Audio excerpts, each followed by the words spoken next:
The social institution, continuity and change. Caste and the caste system. Caste is the institution which is associated to Indian subcontinent. Social arrangements producing similar effects have existed in other parts of the world, but the exact form has been found in India.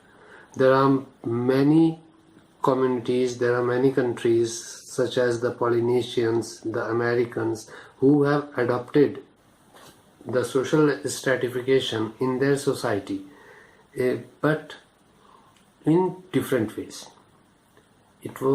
Some of them were similar to the Hindu caste system. In caste system, the society is stratified into different parts. Basically, there are 4 main castes, but these 4 main castes are further divided into subcastes and sub-subcastes. The word caste has been derived from the Spanish word casta, which means breed, race, complex or hereditary qualities.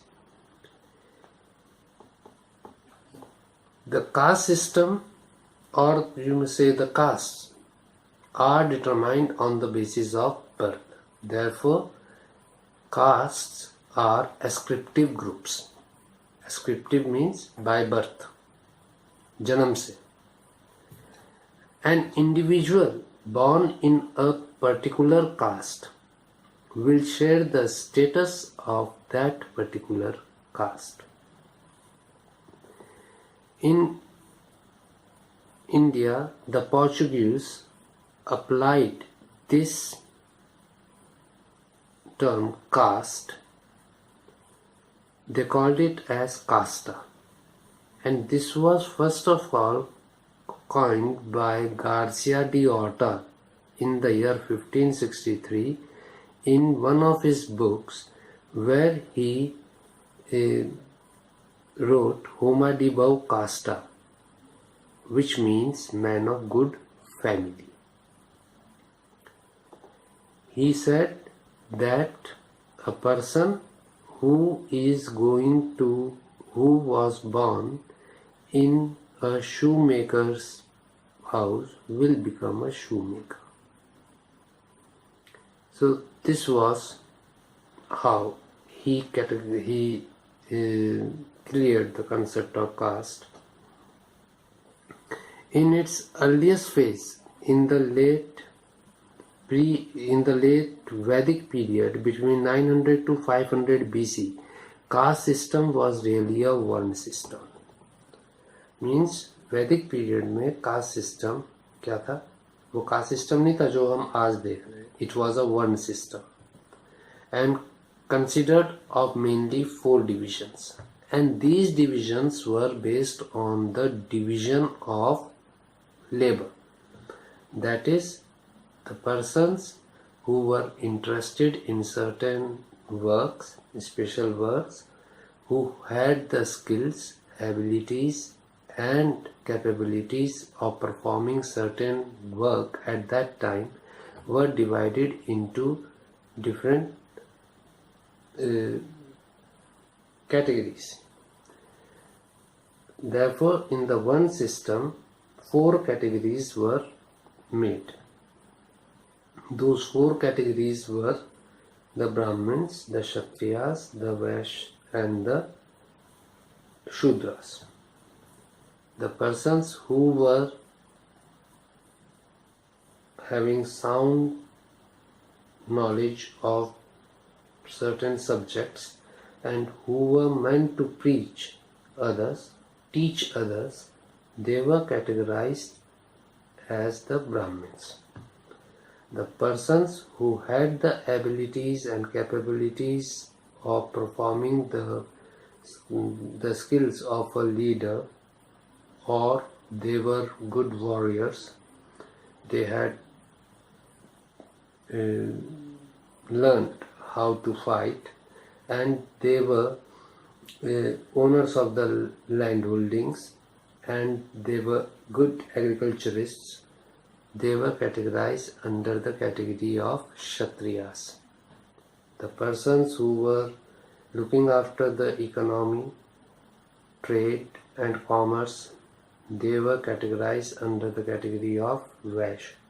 And apart from this, all those persons who were engaged in other works and were ready to serve the upper three classes, they were categorized as the Shudras. This one system was a flexible system. It was not rigid as the caste system we observe today. If a Brahmin wanted to join the army, he was given the chance to do so. And if a Kshatriya or the person who was in military wanted to start preaching, teaching, involving himself in religious matters, in religious works, he was shifted to that particular thing. It was similar as in the education system. Those who want to join science stream, they will join the science stream. Those who want to join the commerce stream, they will join the commerce stream. And those who want to join the humanities stream, they will join the humanities stream. ऐसे ही वर्ण system था. और criteria क्या था? Criteria था skills, capabilities, abilities. और यहाँ पर क्या क्राइटेरिया है एजुकेशन लाइन में? That is the percentages of marks. The caste system is said to be a peculiar feature of Indian society. Its origin cannot be traced to an exact point of time. The origin of caste system is due to distinction between Aryans and non-Aryans.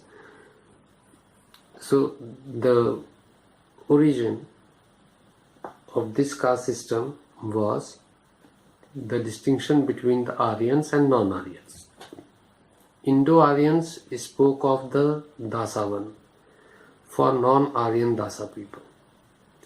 The Aryans used the word Das for all those people who were non-Aryans. Rig Vedic literature mentions three classes: Brahmin, Kshatriya and Vaishya very frequently, and the Shudra occurs only once in Rig Veda.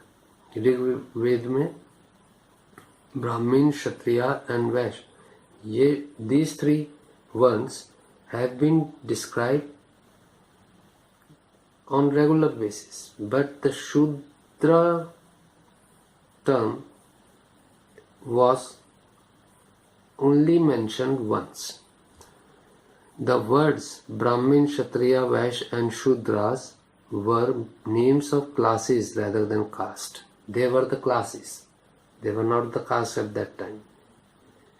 Further, Varn, a common name of all castes taken from the color of the garments that were different for different classes. So, the garments, the color of the garments were different for different classes. Therefore, Varn is a Sanskrit term which means color. The Brahmanic literature of the post-Vedic period mentioned certain mixed classes and also a group of outcast class. The old Aryan Dasa distinctions now appear as Dvija and Shudra. Later on, this Aryan and Das distinction was renamed as Dvija and Shudra. The three classes of Brahmins, Kshatriyas and Vaishyas are called the Dvija. Means they have the right to take another birth. They belong to the category of that they will be reborn. And the Shudras as एक जाति, एक ही बार जन्म लेंगे और उसके बाद खत्म. The jati means the birth and it is employed to mean the numerous subdivision of a word.